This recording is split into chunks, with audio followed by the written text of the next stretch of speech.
You are Locked On Tigers Postcast, part of Locked On Sports Detroit on the Locked On Podcast Network. Your team every day. Oh, the comeback bid comes up just short. Welcome into a live Locked On Tigers postcast. I am your host, Jake Riepma. You can follow me on Twitter at Jake_Riepma. And it was an exciting game back and forth, but the Tigers come up just short.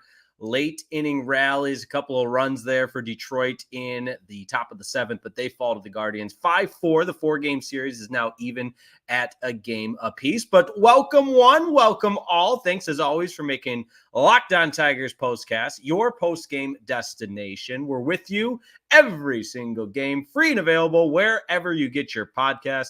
And of course, on YouTube, Locked On Sports Detroit. Make sure you subscribe. We got lots of exciting things on tap for you as we inch closer and closer to football season. We'll have Locked On Lions postcast and so on and so forth. But this is your home for it, all free and available wherever you get your podcast and on YouTube. It's all part of the Locked On Podcast Network, your team every single day. Today's episode of Locked On Tigers postcast is also brought to you by Booking.com. Yeah.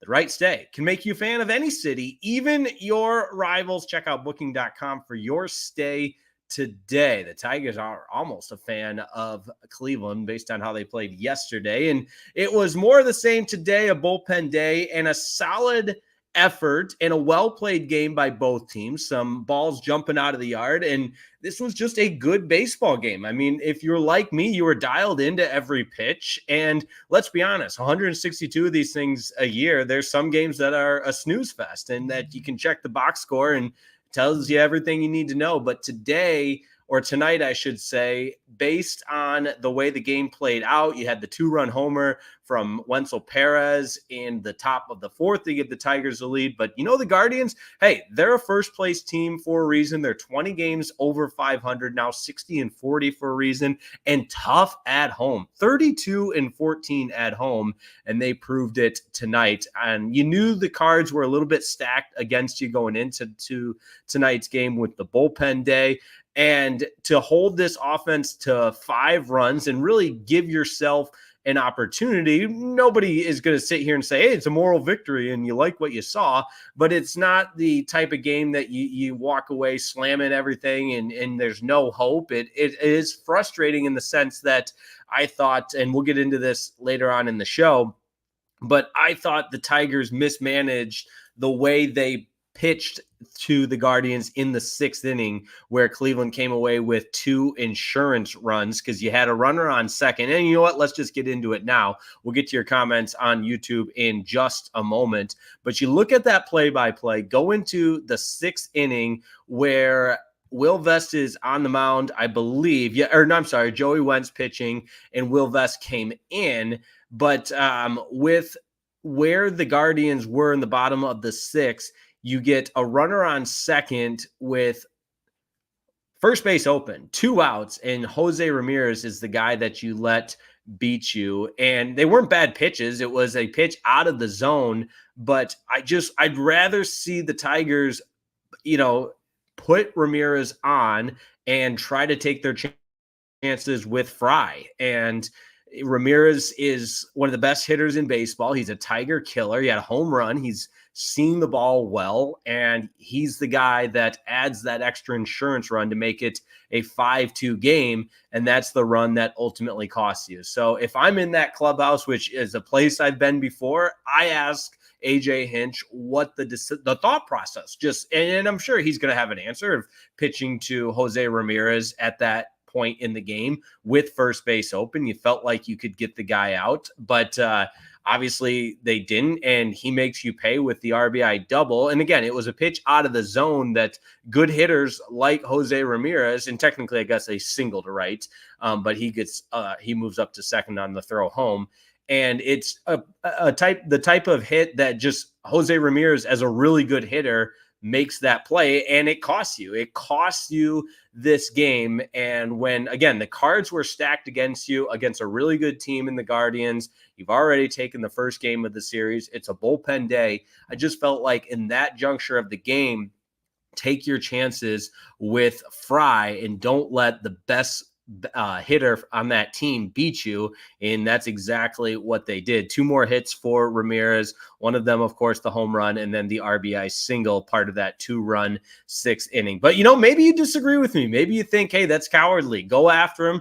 And you had the right guy, and it was just a matter of a really good big league player making a swing that resulted in an RBI single. So let me know what you think in the comments. We'll get to those comments and go from there. Jason Walter will lead us off. Will anyone take Joey Wentz? Yeah, Joey Wentz is I don't want to say he's not a big league pitcher, because that's the crazy thing is I would put Joey Wentz, probably in my top 5 of players I'd like to see gone forever. No disrespect, nothing personal, but I'd rather see Javi Baez go before Joey Wentz. I'd rather see Blyde Madriz. I should probably know how to say his name since he is suiting up, but I believe that's Anonymous Glow says the same thing.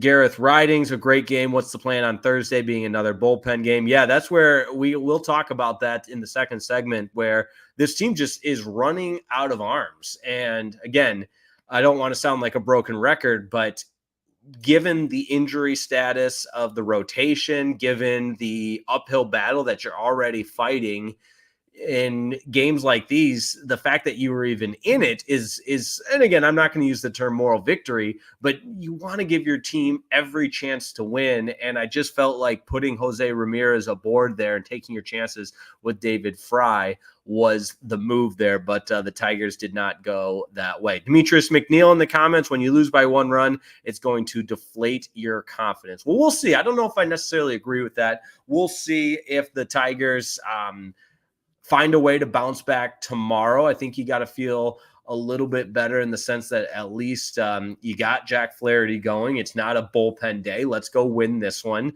and then see what happens in game number 4. Word Vanjo agrees with me regarding Ramirez. Yeah, just even, and I think Dan Petrie made this point that the fact of the matter is, when you can maybe take some nibbles the first couple of pitches. So if you don't want to do the whole just free pass, put them on board, take a couple of nibbles, you get down in the count 2-0. Okay. Yeah. Put them on. And Ramirez is just too good of a hitter to try to get out in that situation when you can take a more strategic approach in a tight game like that, especially with runs at a premium. So that was my big takeaway from tonight. But again, I'm not going to scoff at the fact that the Tigers have showed already in these first 2 games, and really as a whole, the 5 games since the All-Star break, you're getting the production from the rookies. Yesterday it was Colt Keith with the home run. Today it was Wenceel Perez. Mark Canha looks a lot better at the plate. He had the double today. Justin Henry Malloy, I knew I was missing a young guy. He went yard yesterday, had another hit today. And so there's enough good that is happening with this ball club to where you're still 2 games under 500 with the loss. And tomorrow's a huge game. It's a game that we can anxiously anticipate with Flaherty on the mound, because at least it's not a bullpen day like it might be on Thursday. But I love Matt Wood's comment here. Maybe a certain number 1 prospect. Why not? Let's see Jackson Jobe make his debut. That would be awesome. I hope that's who you're referring to. But yeah, call him up from AA. Let's see it. Let's see it. Why not now? Because the Tigers could certainly use a boost to the starting rotation. But Tigers fall to the Guardians in this one, 5-4 the final. Series now even at a game apiece. Guardians 60-40. When I watch that team, I know they're good. I know they hit the ball well, and the bullpen's been good, and so on and so forth. But I just don't feel like they're 20 games over 500 good. But hey, what your record? You are what your record says you are, according to Bill Parcells. There you go. All right, we'll take a quick break here and discuss that bullpen day, and then later on, I do want to get into Ben Verlander's comments on his podcast. I believe his podcast is The Bat Flip or Flipping Bat, whatever it is. Ben Verlander, obviously Justin Verlander's brother, which kudos to him. He's made a career out of the coattails of his brother. I would do the same if my brothers are watching right now. If you guys could help make my media career, I would certainly appreciate that. But Ben Verlander had some strong comments for the Tigers front office and how they pretty much mismanaged and not to be, didn't mince words, I'll put it that way, and was very critical of past actions. And I know it was a past regime, but previous trades that set the Tigers franchise back a decade. Now they're in a similar position, and they don't want to make the same mistake that they did with trading Justin Verlander. So we'll get into that, discuss the bullpen, and as always, take your comments. I appreciate everybody tuning in. Even though the Tigers lost tonight, it's always fun to be on the air with you. So don't go anywhere. Locked On Tigers postcast continues in just a moment.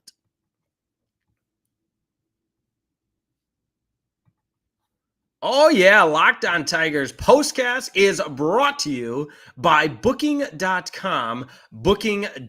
Yeah.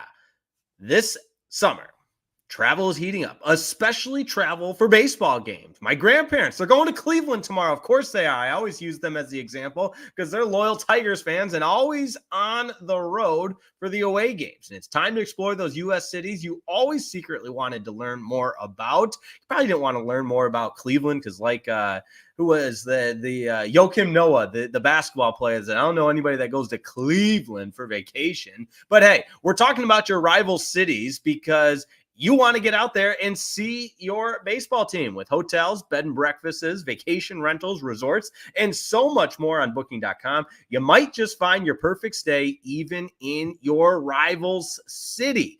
I can remember all kinds of memories growing up, and Cleveland's a good example. We went there. We went to Chicago. I used to think it used to be called U.S. Cellular Field. I never went there when it was called Comiskey Park, but now it's Guaranteed Rate. I don't know what it is. But anyways, going to all the different opponents in the Central Division against the Tigers, even outside the division. As kids, we went to Toronto, Pittsburgh. The list goes on because traveling to see your baseball team are some of those formative summer memories that you just can't beat. And Booking.com, Booking.yeah has got you covered. From hotels that overlook stadiums to family-friendly resorts, Booking.com has so many choices across the U.S. for your summer travel this MLB season.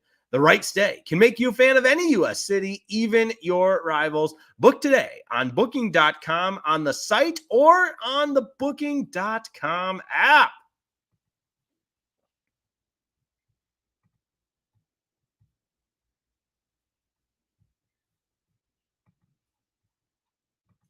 Locked On Tigers postcast is also brought to you by FanDuel, America's #1 sportsbook. That's right. By now, you need to know that you need to go to FanDuel.com for all the latest odds on everything. And listen, I know we love newcomers around here. We love newcomers to Locked On Tigers postcast. But you know what? FanDuel wants to reward not just newcomers, not just somebody that's been around for a little bit, but everybody. That's right. FanDuel this summer is hooking it up for every single customer. You gotta love that. There's something new every single day, and you don't have to be a new user. It's for all customers. A boost, maybe a bonus. There's something every single day. Something for everyone all summer long. So head over to FanDuel.com. Start making the most out of your summer. FanDuel is the official sports betting partner of Major League Baseball. And I don't want to hear any excuses. Oh, it's the summer. No. We've got parlays. We've got bets. We've got everything you need at FanDuel.com. So head over there today. Don't waste any more time. FanDuel is the official sports betting partner of Major League Baseball.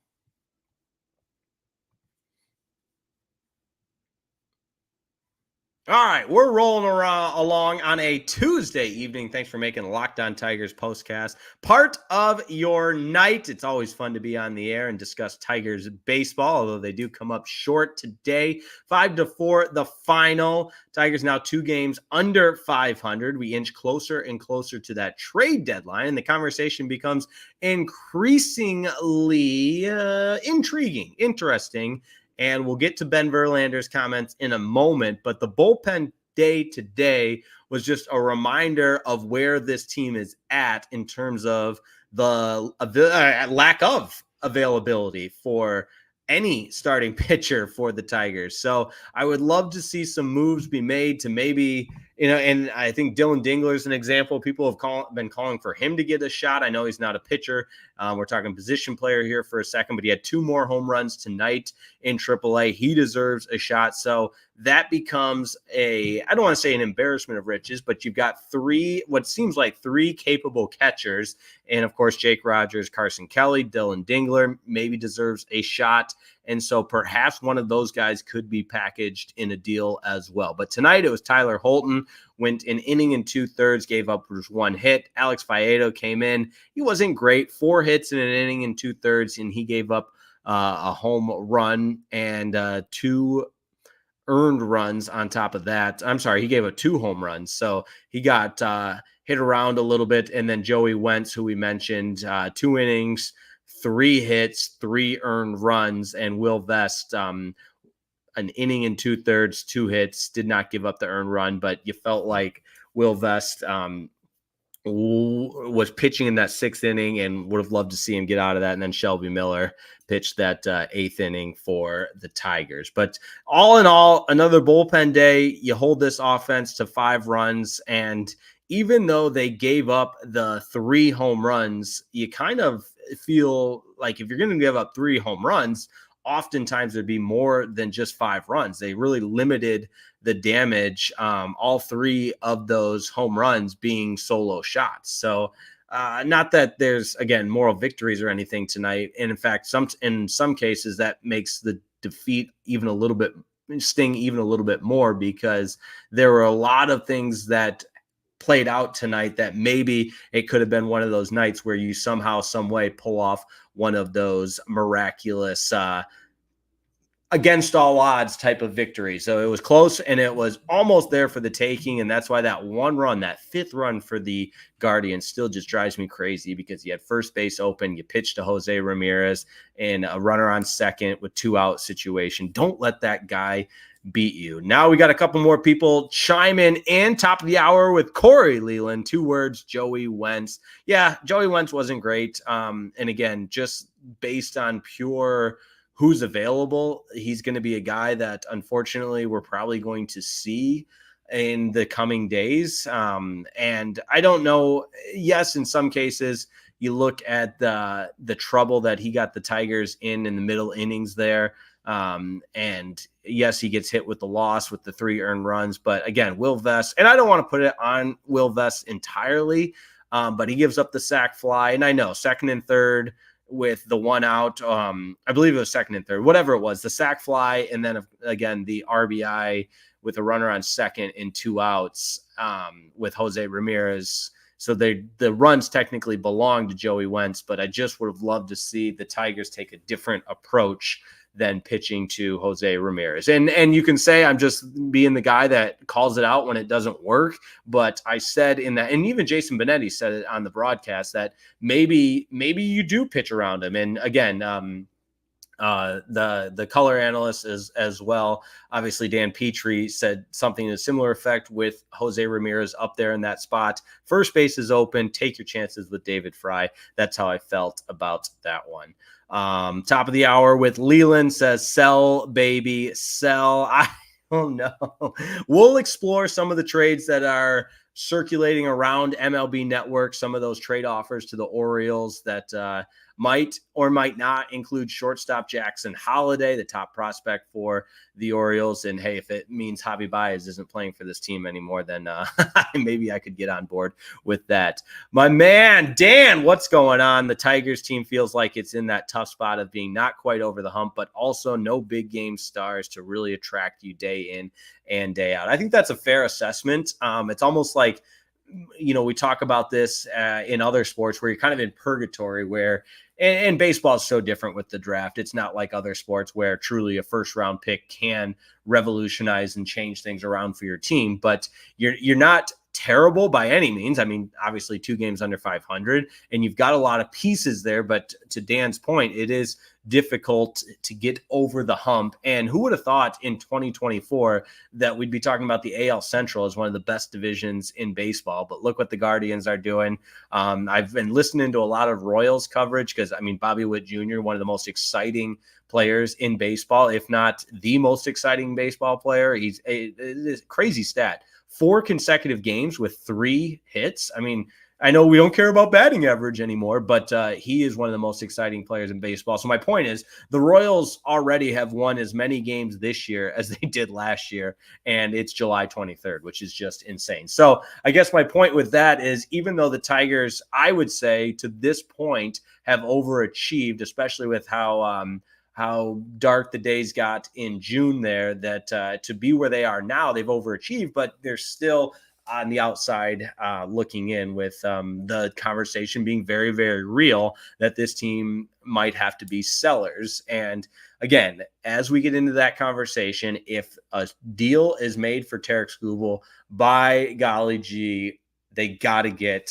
a King's ransom in return. They've got to get Jackson Holliday from if it's with Baltimore. They can't get fleeced like Scott Harris got fleeced last year at the deadline. And that just makes me so nervous to think about that. But we're going to get into Ben Verlander's comments in our last segment of the night here. Tigers fall to the Guardians 5-4 the final. Don't go anywhere. We wrap it up next on Locked On Tigers Postcast.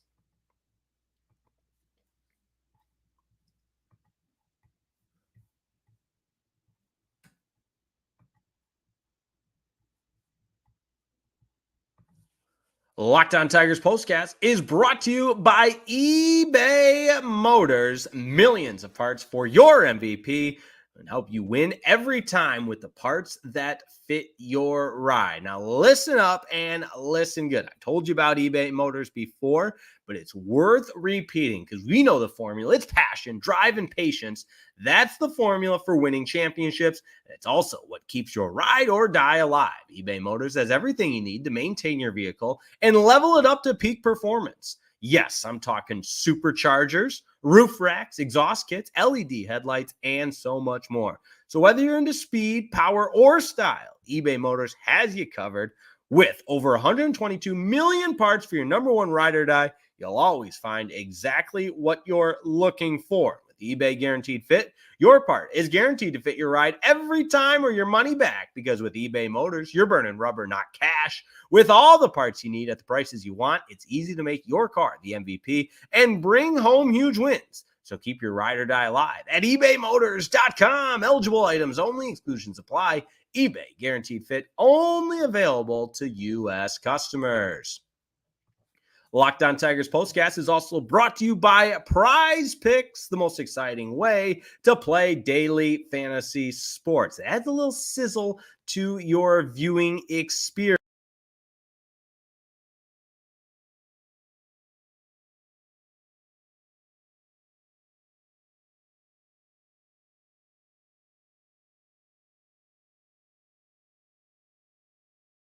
Back.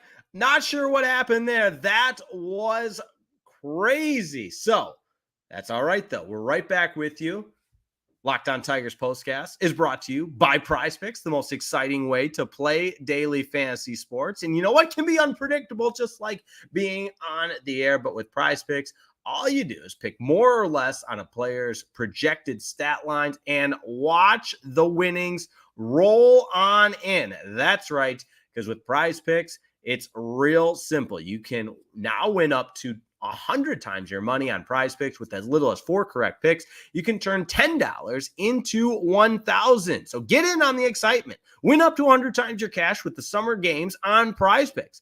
With Prize Picks, you could turn $10 into $1,000 while watching Team USA rack up the gold medals this summer. You can make a Prize Picks lineup of players across basketball, soccer, tennis, golf, and so much more in as little as 60 seconds. Just pick more or less on 2 to 6 players' stat projections, and you're locked in.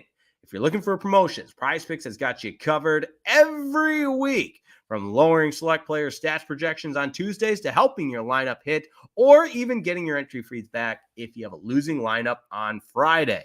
And don't forget, You got to download the PrizePicks app today and use code LOCKEDONMLB for a first deposit match up to $100. That's code LOCKEDONMLB on PrizePicks for a first deposit match up to $100. You pick more, you pick less. It's that easy.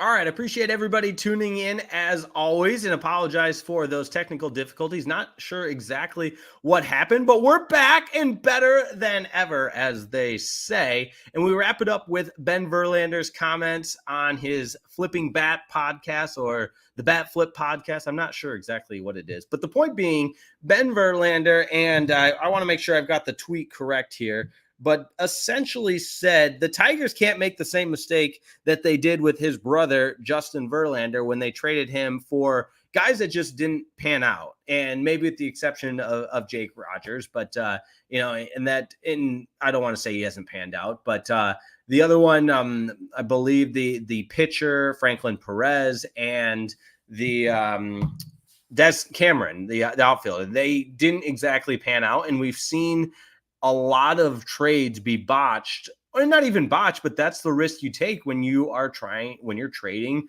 for prospects. So many prospects don't pan out.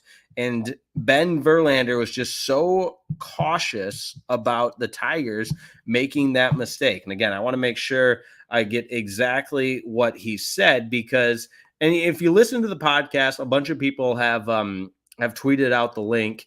It's a good listen. At the 15-minute mark is where he gets into the Tiger stuff. You can find it on Twitter here as well. But Verlander's comments call out Chris Ilitch to actually spend some money, which we've been saying on the Locked On Tigers postcast for years and years. The young core is there. Look at the players that you've developed. Riley Green, Tarek Skubal, Reese Olson, and maybe you could, when Casey Mize is healthy, that one's still up in the air. But there's a lot of good that has happened, albeit it's taken longer than we wanted, but the pieces are finally there.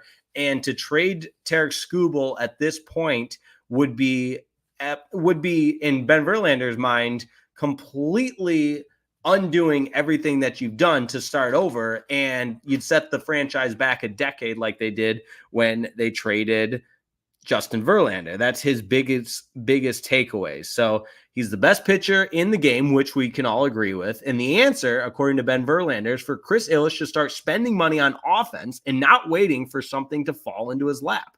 Very frustrating is what Ben Verlander put on Twitter. And I completely agree about Chris Ilitch actually investing in this team and maybe spending some money to bring a bat in to complement this young core that's in place, not starting over by trading Tarek Skubal. Now, I say that, and again, I would entertain the conversation of, hey, look at the type of trades this organization has made prior, when actually Dave Dombrowski was in charge, going all the way back to trades like Curtis Granderson that brought Max Scherzer to Detroit.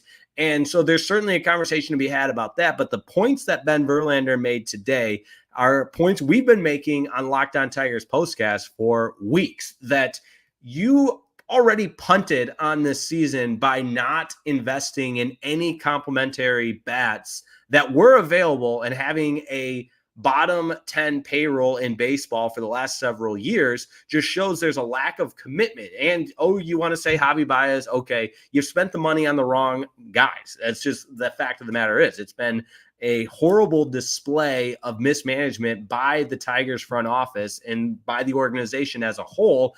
And that leaves us to the frustrating point that we're in right now. Now, all of a sudden, you've got a guy like Tarek Skubal, and obviously he's going to demand quite the return on the trade market from a team like the Orioles that are absolutely stacked and have a farm system with an embarrassment of riches. But you got yourself in this position because you failed to add pieces around the complementary pieces. You added Mark Canha, which, say what you will, that was not the big splash. You added Gio Urshela, and there were guys there like J.D. Martinez and Matt Chapman. And I know those are the two examples I always use, but the fact of the matter is they were there for the signing, and Chris Ilitch just refused to open up the checkbook and bring some compelling players to Detroit. And the result of it is a team, to Dan's point in the comment, the team that's very close with some pieces, but can't get over that hump. And you just feel like they would be over that hump had more been done to address